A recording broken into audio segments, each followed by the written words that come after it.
So guys, I've been thinking about this, and I think Mercedes-AMG are slowly becoming the best manufacturer of fast wagons. Hear me out on this. For example, the top dog, the E53 Wagon, is the fastest wagon to ever lap the Nürburgring.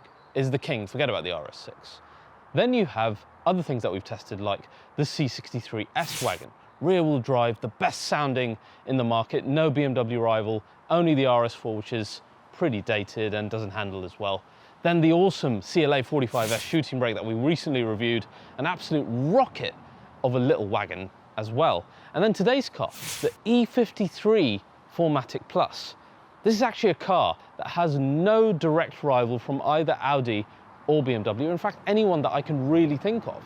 The S6 has now gone down from the petrol 400 plus brake horsepower car to a diesel at about 344 brake horsepower.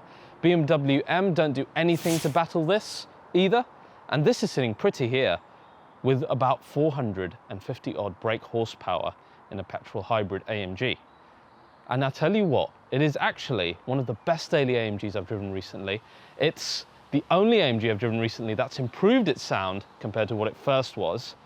I've shown you the E53 a number of times on the channel, but we haven't driven the facelift yet. That's what we're doing today, so let's check out both the sound and the performance here of the new E53 Wagon.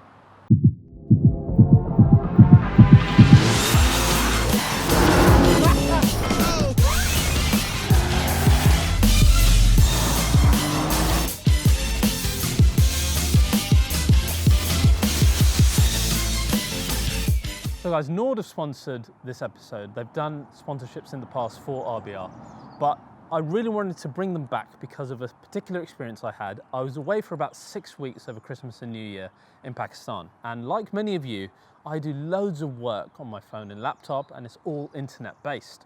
But the problem of going abroad is, if I'm using my Instagram and I'm showing up as in Pakistan, my reels disappeared and my shop disappeared suddenly from Instagram because the app thinks that you're in another country. And this is true of many apps. You've heard the usual Netflix thing where your library disappears, you can't access certain things. That was true as well. Netflix, Disney Plus, I was trying to watch Mandalorian, etc. And then I realized, hey, I've got Nord on my phone from the last sponsorship. So all I had to do was quick connect to the UK. Not only did my Instagram revert, but I could access all of my TV shows and movies. It's like shopping on Google. You can't do it unless Google thinks you're in a certain country. So I'd really recommend get NordVPN. I've got a offer for you guys here. The code is RBR. Use it, and like with me, whenever you go abroad, you can just put it on and leave it. It works in the background. You never have to think about it. And it is as if you've never left home. So AMG fans, get excited. It's actually a really fun car. Now let's recap on the E53, what makes the car what it is. First of all, the engine. We've got that inline 6-cylinder, 3-litre engine, but this car is not a combustion engine alone. It has got a hybrid element. They used to call it EQ Boost. I think they will shift the 53s into the E Performance bracket like the new C63 or the Project One. So you have that inline 6 engine, and it's paired to an EQ Boost starter generator, which sits in between the engine and the gearbox and provides extra horsepower and extra torque, particularly from the point of standing still, and thus gives an immediate response for the driver. So what does the combustion engine give you? It gives you 435 brake horsepower, but it's supplemented by an additional 21 bhp from the EQ Boost. The engine also gives you 520 Newton meters, but again, the EQ Boost gives you an additional whopping 250 Newton meters of torque. So you can imagine just how responsive it is. 0 to 60 is said to be 4.6 seconds on the wagon, but spoiler, it's a lot faster. Wait for when we do the launch control later in the review. All of that is then linked to AMG's 4MATIC Plus all-wheel drive system, and this is a system that sends up to 100% power to the rear if need be. Why is this clever, and why are AMG making the best wagons? Well, even the RS6 only sends up to 80% to the rear, so this is in fact a very clever system. The gearbox we have in here, although is a 9-speed like the E63, is not the same wet clutch unit. This is a 9-speed torque converter. Generally, we've tested these to be slower than dual clutches, so we'll have to see on the drive how well it's responding in its latest incarnation. Finally, you've got the usual AMG adaptive suspension, so fully adaptive air suspension is standard in the E53. But sadly, there is one really important option that is missing in the UK that you do, however, get in other territories like Germany, and that is something called the AMG Dynamics Plus package, and it brings quite a lot to the car. The most important thing that you get in this package is race mode with the drift mode system for the first time in the E53. Now this is essentially, I think, just software because, as we said, it's a fully variable system, but that's a great addition to have. Apart from that, you get the full Dynamica steering wheel with the AMG control switches as well, and the car sets itself apart visually with the red calipers, which really look good on the 53s. E53 does come in other forms as well. As you guys know, you get the saloon, you get the coupe and the cab as well. For me, it's all about the wagon because A, it has no rival, B, it's the most practical, and I just love fast wagons, especially with the new design language, because now it looks that much closer to E63. E63 owners will be annoyed, but when you compare it to the previous car, which was really, really boring, this actually looks like a proper AMG, which is great. It looks great from the front. It looks great from the rear. In fact, let's have a really quick walk around and just show you some of the nice details on this E53.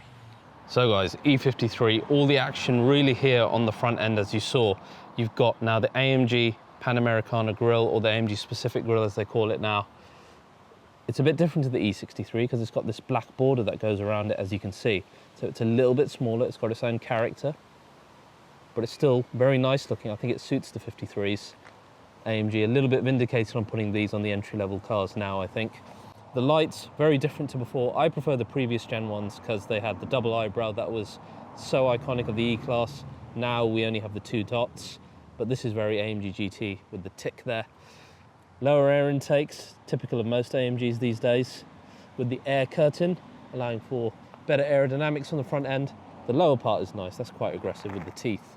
And of course you've got the power dome bonnet on the front as well, finishing off nicely. Of course this has not got the wide arches of the E63, but you want that. You want the E63 to be unique.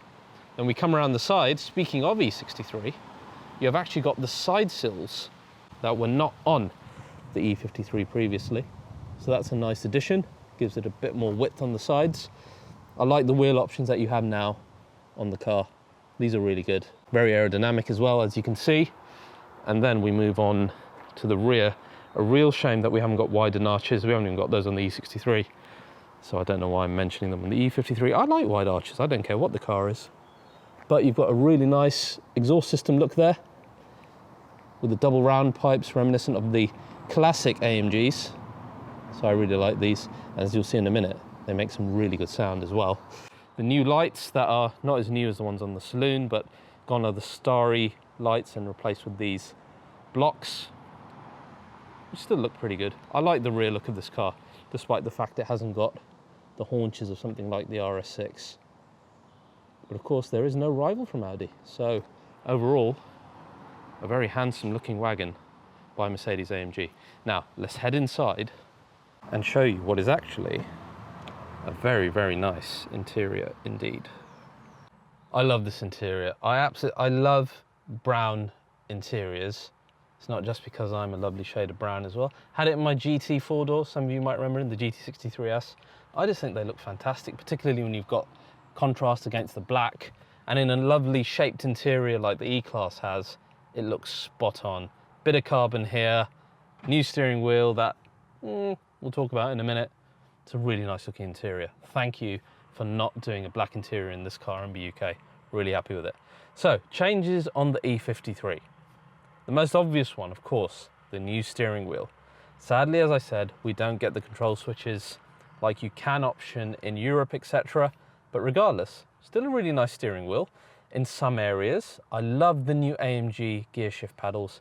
C-shaped, bigger than the ones before, still metal, a lot easier to use, a lot clearer, just as snappy. These are fantastic. I don't like the rest of it. I don't like the huge airbag.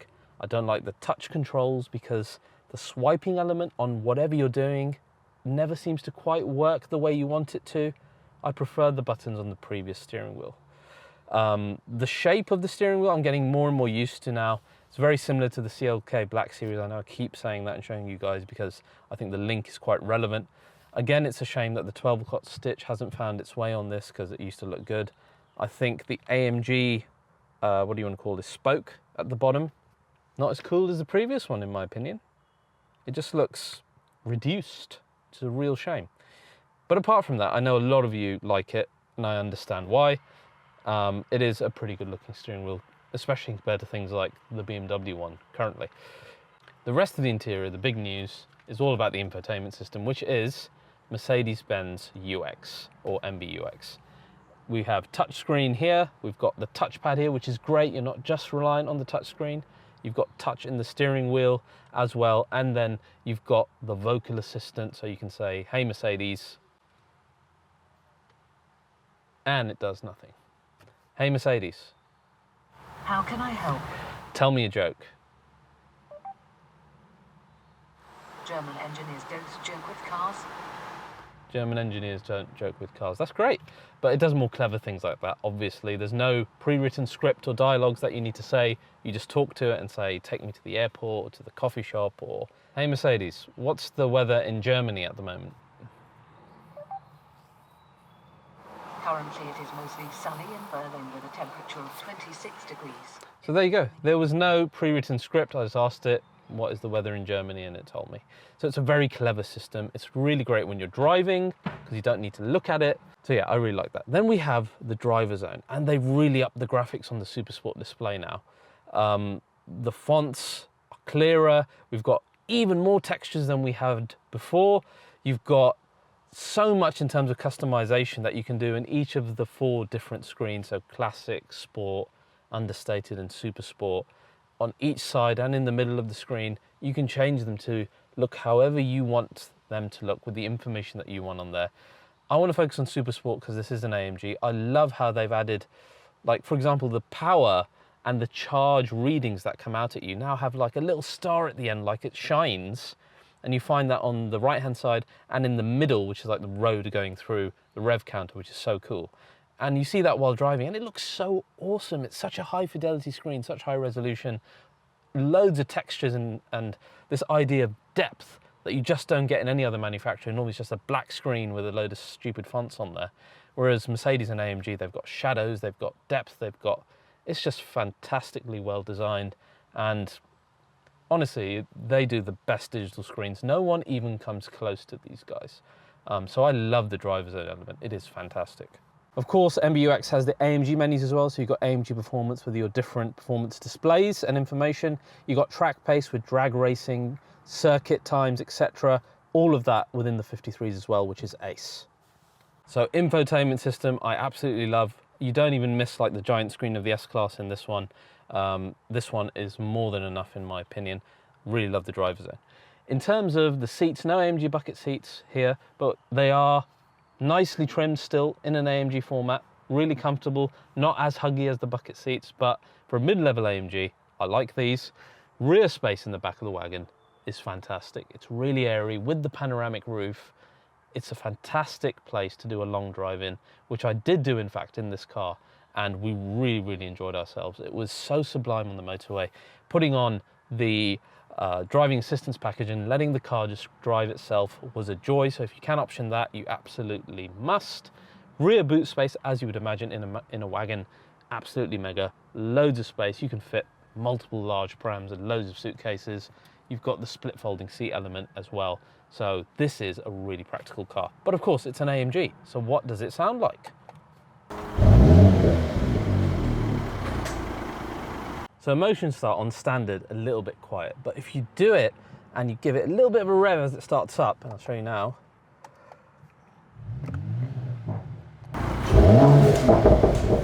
So that's a little trick for you guys if you're not getting quite the motion start that you want. Revs are really good in this. Put it in Sport Plus.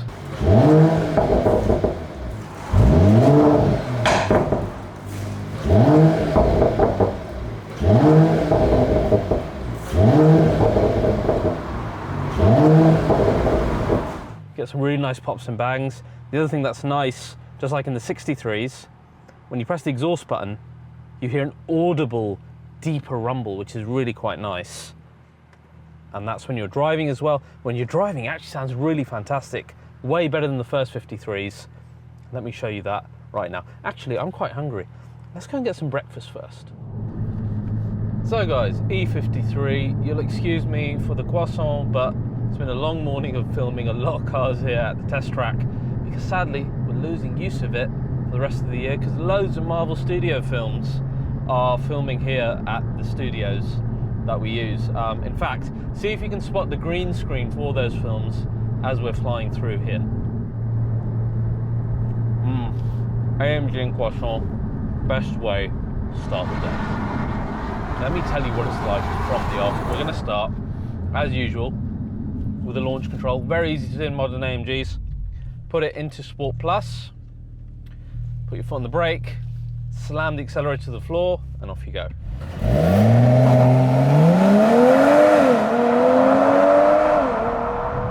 Now it's pretty quick in the E53 Wagon, to be fair.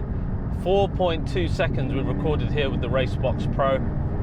That's pretty damn impressive for an entry-level E-Class AMG.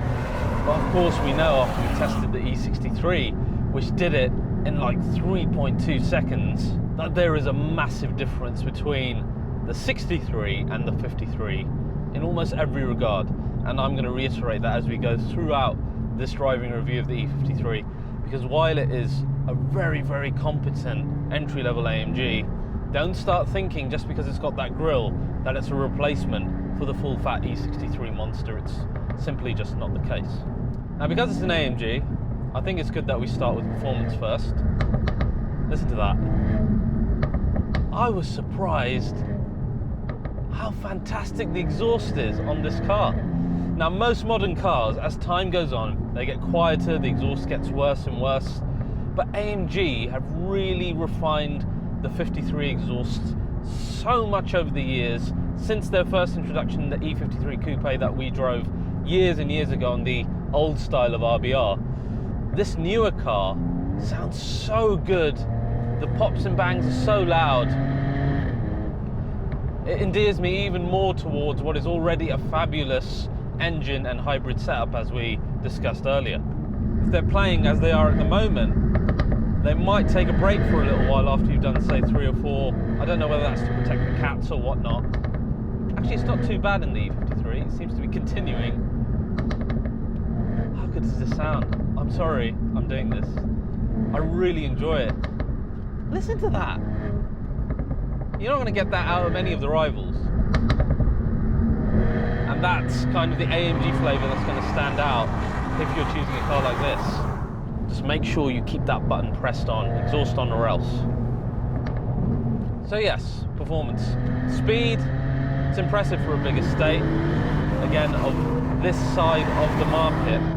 It isn't crazy fast, but it's going to do the daily element of giving you the power when you need it, very efficiently. Now, as I've explained in the past, this hybrid system with the ISG gives you immediate response from the engine. So when the combustion engine hasn't quite spooled up the turbos yet, your hybrid system kicks in, gives you immediate power, gives you an immediate lift off, so there's no delay. So it means whatever gear you're in, whatever the position of the car is, power is immediately available to you. Now, if we stop the car for a minute, and indeed when you're taking off again, that's when you really feel it because there is zero delay when it comes to power delivery. Now let's talk about the handling aspect. What's lovely is the steering feel, as it is with all modern AMGs. I like to repeat certain things because they're what stand out for certain manufacturers. With AMG, their steering is very, very good. It's what I would say is well up there with the best of them. With Porsche, you get great feedback through the steering wheel, even though, as I said, I'm not a huge fan of this newer unwieldy version of it. You still know exactly what the front wheels are doing. You get great feedback through the wheel. Even smaller turns, you get immediate response. You're not getting a delayed reaction, so you know exactly where to put that front end. And I can't even say that about something like the M5 competition with as much confidence as I can with the E53. So the steering is lovely. In terms of the body roll, it's very apparent versus the E63 if you've driven it. You keep it in Sport Plus, it negates a lot of that thanks to the adaptive suspension, but it's still evident versus the more sporty versions of the E-Class. But you know, how many people are going to be rocketing an E53 around like this probably not a huge amount. It's not the market for this car. The type of customer that this car is marketed towards, excellent steering in sporty situations and pretty decent body control, make this quite a joy to drive. What takes the cake though is the exhaust note, undoubtedly. Indeed, coming to a stop,